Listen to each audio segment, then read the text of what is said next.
Memang Pak Prabowo udah tahu datanya UMKM yang perlu direstrukturisasi. PPN atau pajak pertambahan nilai Bu Sri Mulyani akan menaikkan dari 11% jadi 12%. Ini jadi kayak UMKM yang udah diselamatin, terus pengen dapat konsumen. Mereka sehat dengan mendapatkan konsumen lebih banyak, tapi konsumennya kemudian ditekan juga. Ya ini agak ada kontradiksi.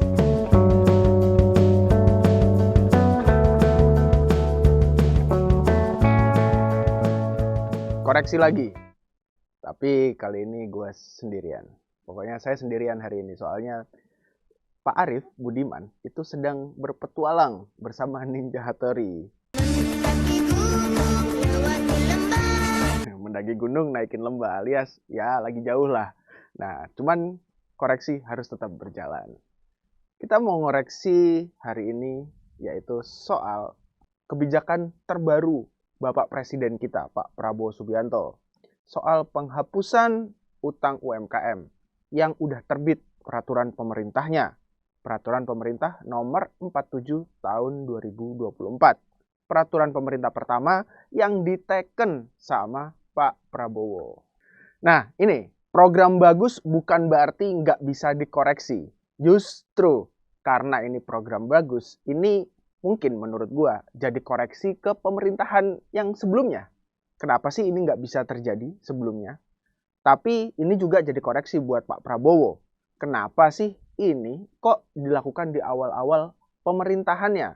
Nggak nunggu pemerintahan berjalan dulu. Emang Pak Prabowo udah tahu datanya UMKM yang perlu direstrukturisasi kreditnya atau dihapus piutangnya itu ada berapa? Soalnya itu yang jadi problem. Kayak nggak ada data yang pasti soal berapa sih jumlah UMKM kita. Ada 66 juta katanya. Tapi itu data dari dulu, apakah nggak update?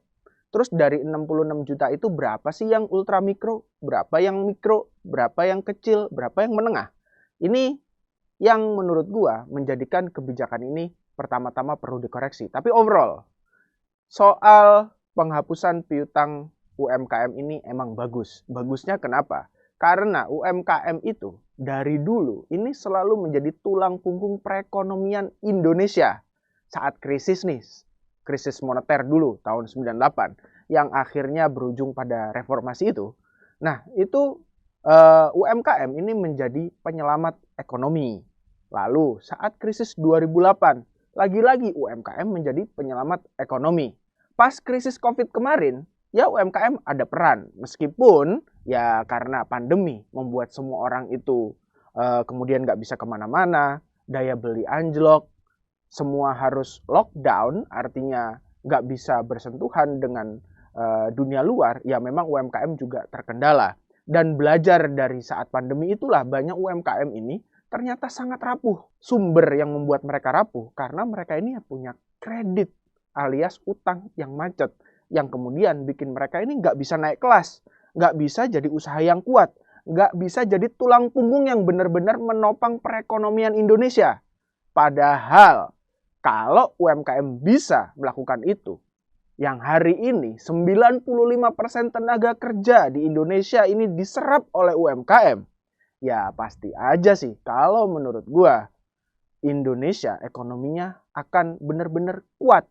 Ya 5% bisa, lebih dari 5% mungkin, meskipun ya ada banyak faktor lain yang harus dikaji juga. Ya faktor lainnya adalah kita juga harus memperhatikan sektor-sektor ekonomi lainnya. Artinya sektor-sektor yang mempengaruhi misalkan daya beli masyarakat atau konsumsi masyarakat, karena 58% dari PDB kita itu ditopang oleh konsumsi rumah tangga. Nah, konsumsi rumah tangga ini tentu saja tidak hanya bersumber dari UMKM saja.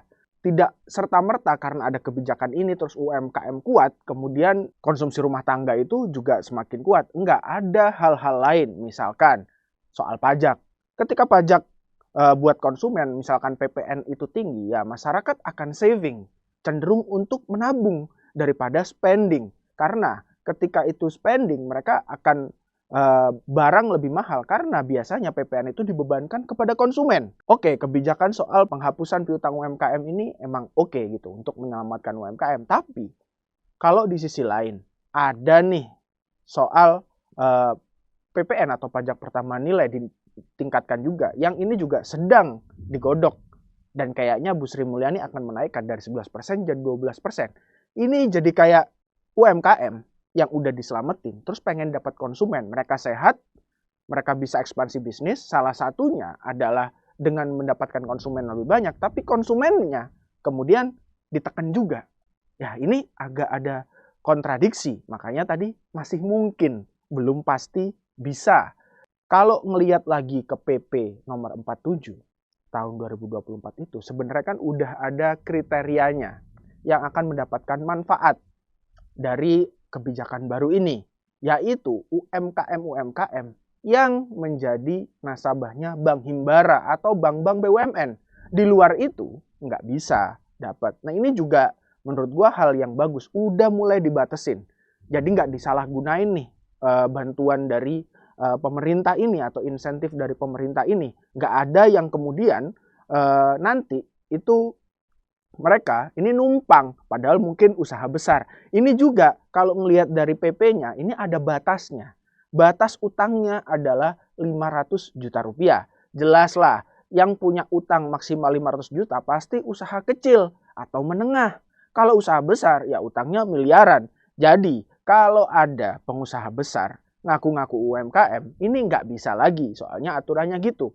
Masalahnya lagi di aturan itu dijelaskan bahwa program ini berjalan selama 6 bulan setelah kebijakannya diteken. Nah, ini nih PR besar buat Pak Prabowo dan jajarannya. Ada Menteri BUMN, di situ disebut ada Menteri UMKM, di situ juga disebut ada Menteri Keuangan dalam aturan itu. Nah, ini bisa nggak dalam 6 bulan perkara data, perkara ketepatan sasaran, dengan tadi syarat-syaratnya itu benar-benar dijalankan. Balik lagi ke hal yang awal tadi. Ini kebijakan bagus, tapi koreksinya di situ. Pertanyaan gue, datanya gimana? Udah update belum? Beneran berapa nih jumlah UMKM yang harus dibantu piutangnya? Bahkan lebih luas lagi, berapa sih UMKM ini yang benar-benar bankable? Jangan-jangan cuman sedikit, dan akhirnya kebijakan ini tidak benar-benar berdampak. Kalau gue sih berharapnya ya ini memang berdampak meskipun sesedikit itu, dan kuncinya di efektivitas. Ya semoga ini efektif. Jadi ke depan kebijakan ini benar-benar bisa berdampak pada UMKM yang merupakan tulang punggung